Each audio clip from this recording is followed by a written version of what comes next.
এখানেই তো আমার মাসির বাড়ি ছিল, কিন্তু এখানে তো পাঁচিল উঠে গেছে। তাহলে আমার মাসির বাড়ি কোনটা, এটা না এটা? আজ ঈদ, আর রোজা ভাঙার মতো ঘরে তেমন কিছুই নেই। এক কাজ করি, এক প্যাকেট সেমাই ছিল, ওটাই বানাই। মাসি, ও মাসি, কোথায় গেলে গো?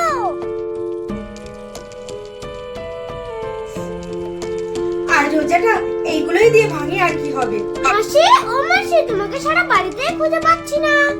হ্যাঁ, কে? তোমাকে তো আমি চিনতে পারলাম না বাবু। তুমি তো আমার মাসি না, আমরা তো হিন্দু আর তুমি তো মুসলিম। আমি চললাম গো। বাবু, ঈদের দিনে যখন এসেই পড়েছো, হিন্দু মুসলিম বিবেচনা করে কোনো লাভ নেই। আর মাসি বলে যখন ডেকেছো, তখন ঈদের দিনে মাসির বাড়ি থেকে একটু মিষ্টি মুখ করো। আর দেখো, আমি জাতিতে মুসলিম হলেও আমারও কিন্তু হিন্দুদের মতো লাল। তুমি এইভাবে আমাদের জাতিকে অসম্মান করো না। নাও, আজকের দিনে তুমি একটু মিষ্টি মুখ করো।